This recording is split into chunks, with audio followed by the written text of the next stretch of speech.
सावन जान खिलबे दुनु गोटे जान के मिलबे कली है पहले सोमवारी रही है ने जान के पछाड़ी चढ़ते सावन जान खिलबे दुनु गोटे जान के मिलबे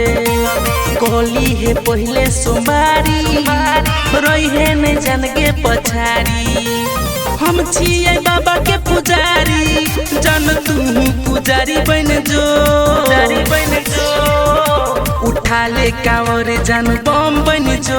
आ हमर बाबा के पसंद बन जो उठा ले कांवर जान बम बन जो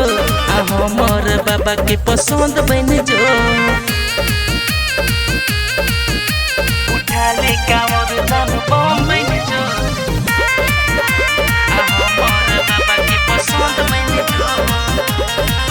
देखी बाबा के महिमा अपार के जक बसल छे जंगल पहाड़ के भांगा जाके बाबा छयासिक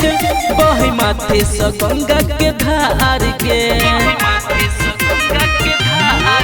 देखी बाबा के महिमा अपार के जक बसल छे जंगल पहाड़ के भांगा जाके बाबा छयासिक बहे माथे से गंगा के धार गे मांग ले लियो बाबा से तोरा जान हमर लगन बन जो उठा ले कांवर जान बम बन जो आ हमर बाबा के पसंद बन जो उठा ले कांवर जान बम बन जो आ हमर बाबा के पसंद बन जो